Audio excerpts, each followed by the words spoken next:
په نافرمانۍ کې پراته تعالی ما په دا افرادو کې توفیق درکړه ته ما سره د حساب کتاب خبره کوي الله بس ما 500 سال عبادت کړی توفیق منم چې تا را کړی دی خو خدایا دا توفیق چې تا را کړی او کوم عبادت مې کړی د دې ثمره پکار ده توجه کوئ خبرې ته زما محترم وای الله چې وزن کو الله ورته وی 500 سال عبادت د تلې په یو چابړي کې واچول جبرئیل علیه السلام نبی علیه السلام ته واقعا ذکر کړي 500 سال عبادت یو چابړي کې واچول په بل چابړي کې الله وی تعالی چې ما د سترګو دا کوم روشنايي درکړې ده هغه په بل چابړي کې واچول هغه یو درزو کو ښکته شو اعمال سپک شو د ما محترم الله قرآن کې فرمایي هغه کسان چې ایمان یې راوړی دی او ایمان سره د عمل صالح کوي نیک اعمال کوي نو اولئک اصحاب الجنت الله فرمایي دا جنت والا خلق دي هم فيها خالدون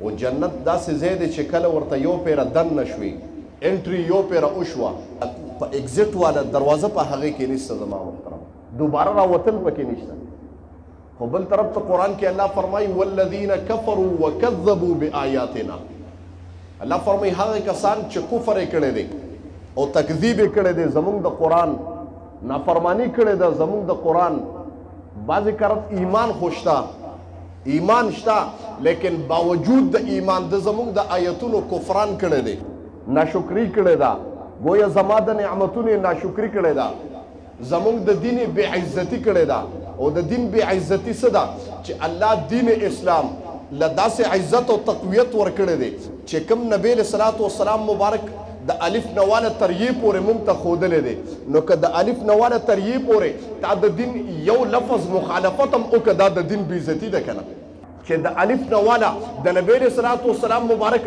یا د رب د یوه نافرماني وکړه نو دا د دین هلکه زه تا ته یو لنډ خبره کوم یو مشر دی تا ته خبره وکړه او تا د هغه د خبرې جواب وکړو یا دې د هغه د خبرې مخالفت وکړو یا دې د هغه خبره ونه مدونه هغه مشر به تا ته وایي جي زما بې عزتي او بې حرمتي دې وکړه دغه رنګې د الله کلام د نبی علیه الصلاة والسلام مبارک ګویا آیاتونه یادوم چې د هغې نافرماني دې وکړه د دغه د نبی علیه السلام د اطاعت په ځای د نبی علیه السلام نافرماني راړه ګوره زما رب وایي دا زما د دین بې عزتي نه ده نو نور څه شی دی زما محترم او د دین په بې عزتۍ کې تاسو ته پته څه میلاویږي اولئک اصحاب النار قرآن کې الله فرمایي دا هغه کسان دي چې اور والا خلک دي هم فیها خالدون په دا جهنم کې به ابدالآباد پراته اوس زه به یو خبره وکړم ټیک ته نیکي د الله د طرف نه ده مو تا کوم اعمال کو صالح اعمال دې کې زمو ستا کمال ګورې نشته دا خبره یاد ساته چې تا ته په دې فخر دی چې زه حاجي صاحب یم جومات کې ناست یم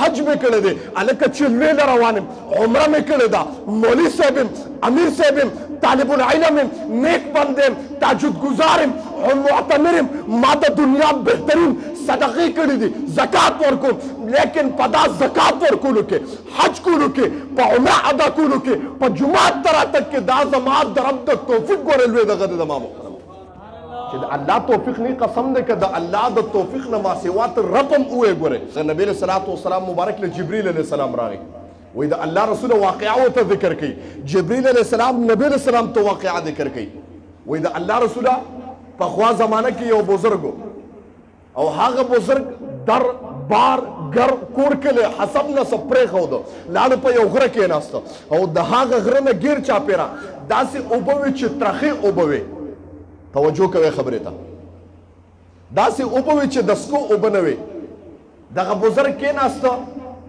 گویا قربانی ورکړه کور کلی بچی پرېښودل هر څه پرېښودل قربانی ورکړه غر باندې کېناسته دا ډېر ګران کار دی څوک دا کار کولی شي ته مړه چې لیله نشي تلی نو څلوېښت ورځې نشي تېرولی نو ته به ګر بار څه پرېږدې یاره جي کور خوشی دی یاره جي دوکان یاره جي ګوره که زه لاړم جي دوکان کاروبار مې جي غر کېږي کاروبار دی غر کېږي او چې ته غر کېږې نو بیا تا سره د کاروبار غم دی او د خپل ځان نه که ته غرق شې نو بیا وی په یو غره باندې کېناسته الله ستا در ته راغلی ما کور بچي پرېښودل ما ښځه پرېښوده حسب نسب کاروبار لین دین کلیوالا یارانه دوستانه مې ستا د رضا دپاره پرېښوده په غره کېناستم الله دلته د خوراک انتظام نشته کار روزګار خو نه کوم ستا عبادت ته ناست یم زما رب اواز وکړه دا ترخې اوبه دي د ترخې اوبو د منځ نه تا ته خوږې اوبه راوباسم څکه ټول څوک سم سبحان الله خبره ته توجه کوي. الله د اسکاک انتظام خو وشو او په بس کوم خدای خوراک به کوم ځای نه کوم. زما رب ته زما درد راغلی، الله وایي زما درد راغلی.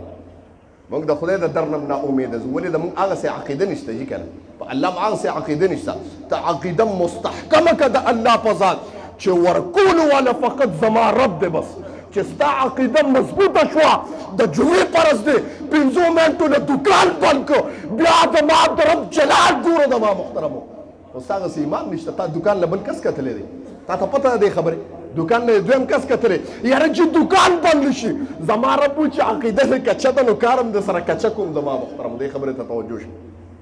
الله ما هر څه پریښي دي، د اوبو انتظام وشي لیکن خوراک نشته. زما رب اواز وکړه بنده ته زما د رب ذات ته او در ته راغلی، ته د اوبو انتظام کې د خوراک انتظام. د انار ونه راوخته او زرغونه شوه، انار یې غټه وکړه. زما رب وایي اوبه د دغې چینې نه څښه او خوراک د دې انار نه کوه. انتظام برابر شو، الله زما انتظام برابر شو. خدای آخره کې یو سوال دی، الله زما یوه التجا ده، رب ها وایا الله زما دا التجا ده عبادت کولو کې، د عبادت کولو کې الله زما نه مرګ زما روح په داسې حالت کې قبض کا. الله چې په سجده باندې پروت او تا سره مې ملاقات وشي، زما رب اواز وکړه ځه دا نن دله پوره کړه. گویا بزرګ چې وفات شو په حالت د سجده کې وفات شو. جبرئیل علیه السلام نبی علیه السلام ته وایي د الله رسول توجه کوه، کله چې د رب په دربار ودرېدو زما رب اواز وکړه بزرګه ځه او په خپل رحم باندې مې وبخلې. توجه کوئ خبرې ته اخلاص نه ده. الله ستا په رحم باندې بچ شوم. خدای 500 سال میں دربارګر پرېښی دی، 500 سال میں د غره د پاسه عبادت کړی دی. الله 500 سال میں عبادت کړی، 500 سال. ما ته 15 کاله مسلسل عبادت نشو کولی. زما ستا تقوا عارضي تقوا ده، خفه کېږم. زما ستا جومات والا تقوا ده. جومات کې رالم جي زما ایمان جوش کې راشي، یاره جي دا اوس پړه کې دا کومه بیان ووري یو مسله د ذهن ته راشي، یاره جي دا کار باندې کوم. خو که بار شو د جومات نه نو ایمان د نه ټول په پنسو باندې بیا روبهیږي، بیا ستا ایمان ختم شي. هغه ټایم کې ستا جذبه وي بس د ایمان. الله 500 سال میں مسلسل خواہشات دفع کړي، ډېر ګران کار دی زما محترم. الله نو ما سره د خپل فضل نه ما سره د خپلو اعمالو موافق کاروایی وکړه. الله د دې موافق باندې جنت کې مقام راکړه. زما رب وایي ښه راشه حساب ته کښېنه، زما رب سره حساب کې راشه کښېنه. وایه ته چې د عبادت نه راغلی وې، ستا غوندې نوجوانان، ستا غوندې ډېر خلک هغه پراتو، څوک په زناګانو پراتو، څوک په شرابونو پراتو، څوک د اجراګانو په مجرخانو کې پراتو، هلکه څوک د پلار په نافرمانۍ، د مور په نافرمانۍ کې پراتو، څوک د اولاد په محبت او خواهشاتو کې پراتو، څوک زما د رب په نافرمانۍ کې پراتو. تعالی ما په دا افرادو کې توفیق درکړه ته ما سره د حساب کتاب خبره کې. الله بس ما 500 سال عبادت کړی، توفیق منم چې تا را کړی دی. خو خدایا دا توفیق چې تا را کړی او کوم عبادت مې کړی د دې ثمره پکار ده. توجه کوئ خبرې ته زما محترم. وای الله چې وزن که الله ورته وی 500 سال عبادت د تلې په یو چابړي کې واچول. جبرئیل علیه السلام نبی علیه السلام ته واقعه ذکر کړي. 500 سال عبادت یو چابړي کې واچول، په بل چابړي کې الله وی تعالی چې ما د سترګو دا کومه روشنايي درکړې ده هغه په بل چابړي کې واچول، هغه یو درزو کښته شو، اعمال یې سپک شو. زما محترم الله اعمال خو دې په یو سترګه کې لاړه. وایه اوس څه کې خدایه داسې چلی شو. داسې څوک شته چې طالب سترګه پیدا کړي او که سترګه ارټیفیشل سترګه پیدا کړي نو داسې څوک شته چې پکې نظر بیا ور واچوي؟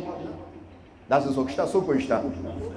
نشته جي کړه داسې و ستا که تا د دنیا لیدله، تا زما نعمتونه لیدل، تا گویا ما سره ملاقات وکړه دا سترګې او دا نعمت ما رب درکړی دی، تا مال مقابله کې څه کړي دي؟ ټیک ته ستا اعمال په دې باندې سپک شو. وایه جهنم پې واجب شه چې جهنم ته روان کړه، فرښتو جهنم ته روان کړی ودرېده. الله ما سره د خپل رحم و اعمالو وکړه. الله زه د اعمالو نه یم. الله زما رب ما تا سره حساب کو، ته ما سره حساب کې، تا ته د حساب خبره کو. ځکه هر یو انسان ته پیدا کړی چای الله تا پیدا کړی. وایه ته تعالی دا رزق چا درکړه، د ترخو اوبو په منځ کې مې تا ته خوږې اوبه راویستې، چا راویستې؟ که دا مې نه وې رسېدې ته به دغلته ناست وې، نه ربه زه خو به نه وم ناست. وایه تا ته ما په یک وخت باندې د انارو ونه زرغونه کړه، هغې انار وکړه، د هغې نه که تا رزق نه خوړه ته به دغلته ناست وې، نه ربه دا چا وکړه؟ الله دا تا وکړه چې زما وکړه. دا زما نعمتونه دي، زما په توفیق باندې. زما د توفیق نه بغیر ته سترګې نه رحم نه چې ورکولې ټول څوک سره سبحان الله. په اعمال صالحو باندې ګوره نه بچ کیږو قسم دی ګوره ښه که بچ کیږو د الله فضل او د الله پر رحم باندې بچ کیږو او زه تاسو ته الله ډیر اسانه کړی د مونږ ته الله معمولی دغه ګوري